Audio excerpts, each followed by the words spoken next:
The Ferrari fans are fighting again. It was just some more drama with Tifosi. What else is new? I mean, it's basically nothing. So, was Carlos or Charles faster than the other? What is the truth happening at Ferrari, or at least this past weekend? The truth is no one should care which of the drivers was faster, because overall, the Ferrari pace just was not great. And operationally, I can't believe they pit Charles when they did. But apparently the topic post-race that took over social media in Ferrari circles was whether or not Carlos or Charles was faster, so I will indulge that question first. Even though I personally think missing the plot, this conversation, but it gave me an excuse to pull up the telemetry, which is fun. So these are the Q3 quali laps, where they are nearly identical. As a reminder, where Charles did a 27.136 and Carlos did a 27.148. Yes, less than a tenth. Actually, more specifically, 100th is what was between these two lap times.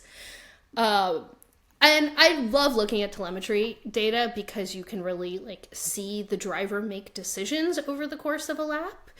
And it really just looks like, if you look here at the brake down here, he just braked a tiny bit later in the final corner. And this is why I like looking at telemetry data, because you get their speed, you get their throttle movements, and you get their brake. And essentially what you have here is a millisecond more Charles was later on the brake, and that resulted in making up the lap time from the entire lap and ending up 100th faster. So in quali,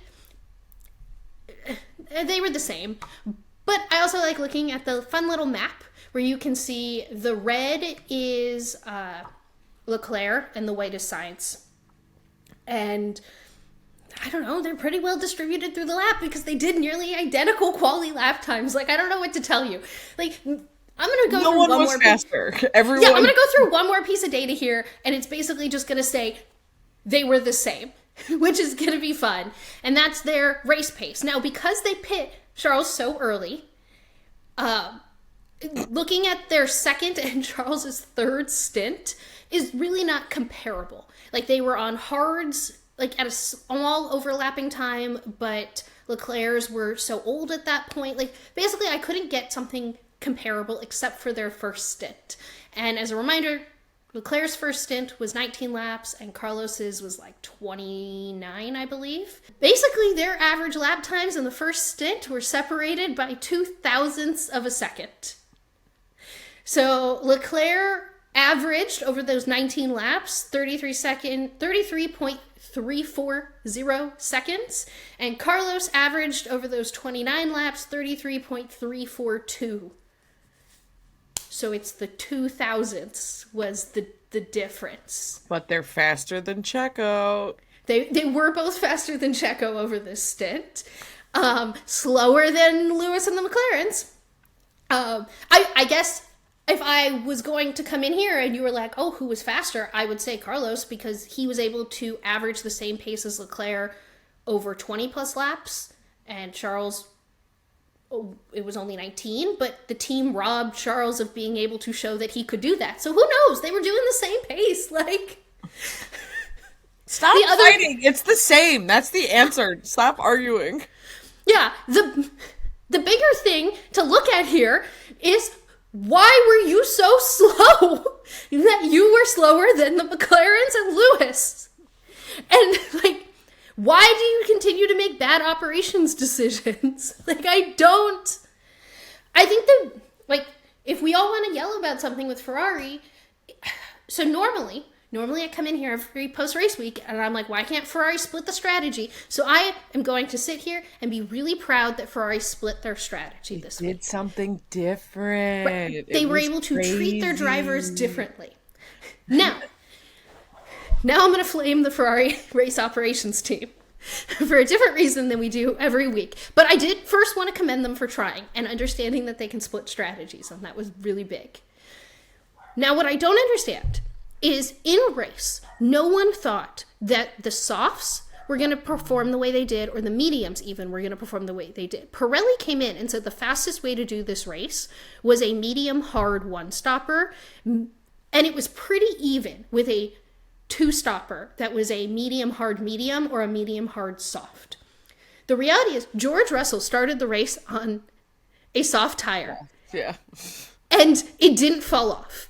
And then everyone's on the mediums, and they're seeing no tire degradation, and all the lap times are doing, like, great. So almost every other team pivoted. And if they were going to do a two-stop, they were like, we got to do a one-stop. And if they were going to do a one-stop medium hard, they all sat there and considered, could they do medium soft? Now, you saw some teams, well, you saw McLaren still do a medium hard, which I think, even though it worked out, we all agree was not a good decision.